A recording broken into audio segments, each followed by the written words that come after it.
So in today's presentation, we are going to be looking at the ACBOE teacher evaluation process.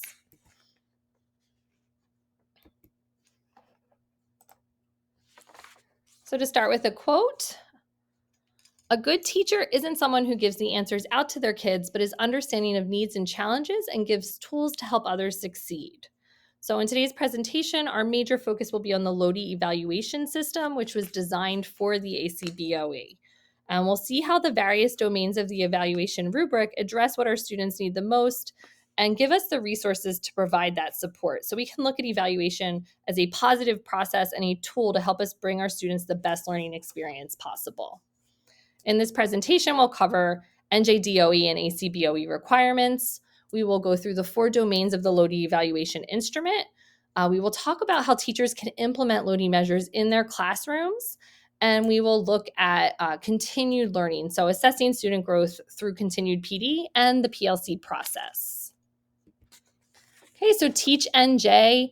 The Teach NJ Act is a tenure reform law.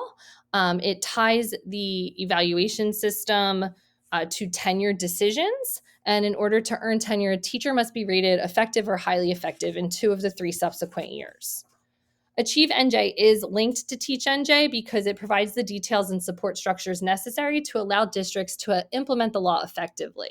And you can see here the multiple measures that are involved in teacher evaluation. So teacher practice, which is based on classroom observations, and student achievement, which is based on student growth objectives and student growth percentiles for teachers of students who take the state tests.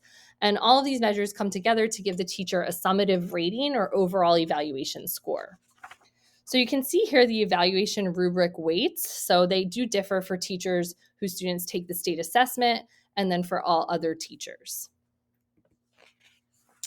For ACBOE, tenured teachers receive 1 short and 1 long observation per year, and non-tenured teachers in years 1 and 2 receive 2 long and 1 short. Non-tenured teachers in years 3 and 4 receive 1 long and 2 short observations per year. In Atlantic City, general education teachers in grades K to 5 and teachers of math and ELA in grades K to 8 are required by the district to use iReady data to determine their SGO. So iReady performance goals were determined by Atlantic City district leaders in order to give guidance for each school based on their annual school SMART goals for the year. Typical growth on the iReady diagnostic refers to the annual growth of an average student at a given placement.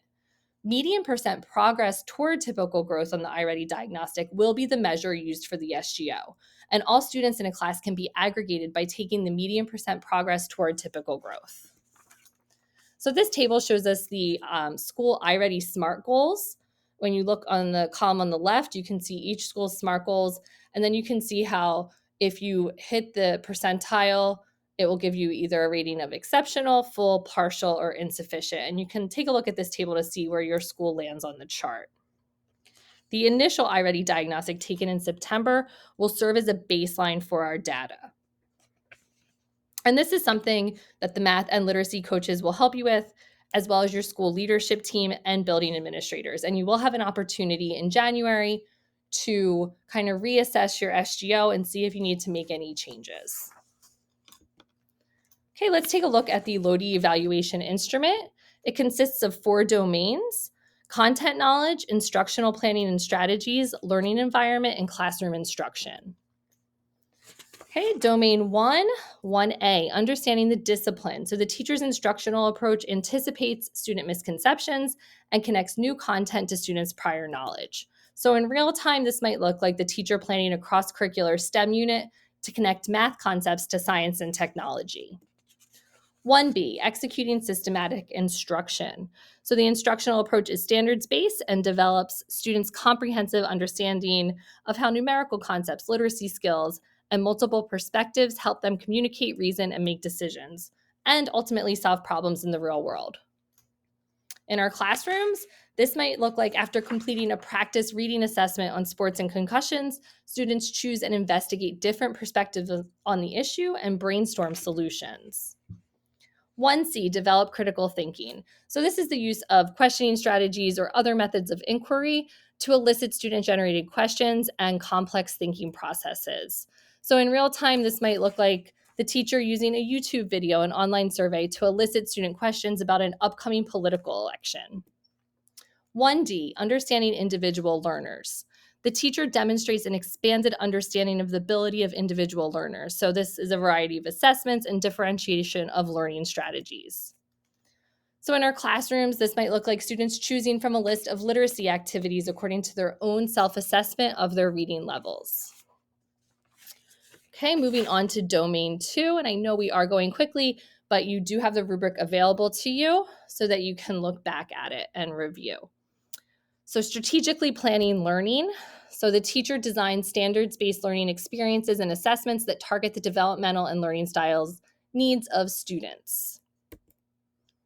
Okay, so in our classrooms, this might look like students recommending a personal fitness regimen for a group of basketball players following an analysis of heart rate and recovery time data after strenuous exercise. 2B, making authentic connections. The teacher designs interdisciplinary learning experiences that provide opportunities for students to apply their learning to a real-world situation or context. So maybe students participate in an air pollution project that enables them to collaborate with other students throughout the country in solving problems posed by air quality researchers and scientists. 2C, understanding instructional resources. So the teacher uses a variety of print, multimedia, and environmental resources that extend beyond the classroom to expand student learning and promote higher order thinking processes. In real time, this might look like a math teacher contacting a pair of architects to collaborate with her students on designing a school for the year 2050. Domain 2D, utilizing parent and community resources. So the teacher is very proactive about using a variety of resources and partnerships to collaborate on enriching student learning experiences and fostering learning development. So relationships with parents and all stakeholders elevate the teacher's level of professional practice. So the teacher might use community business leaders as experts to assist students with their business plans in an economics class.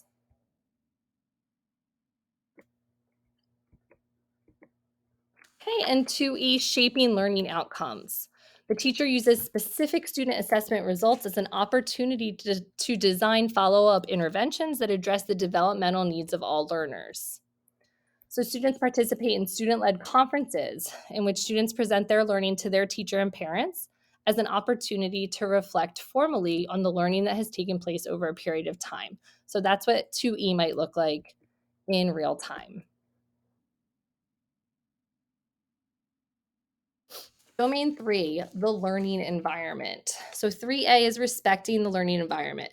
So the classroom environment should create a positive relationship between the teachers and students, as well as among the students and their peers, evidenced by effective group cooperation, listening, and sharing in purposeful learning experiences. So this might look like a student being overheard saying, "Anna, you are the reporter for this group. Can you take notes?" Okay, 3B, managing behavioral expectations. So the teacher's well-established procedures are evident. Students can self-monitor their own behavior. They also respond to student misbehavior immediately with little impact on student learning. Students could redirect questionable behaviors from peers and openly flourish in a learning environment that is socially, emotionally, and physically safe. So in real time, this might look like a student during a presentation saying, "Come on, everyone, let's listen to Kevin's speech." 3C is managing the instructional environment.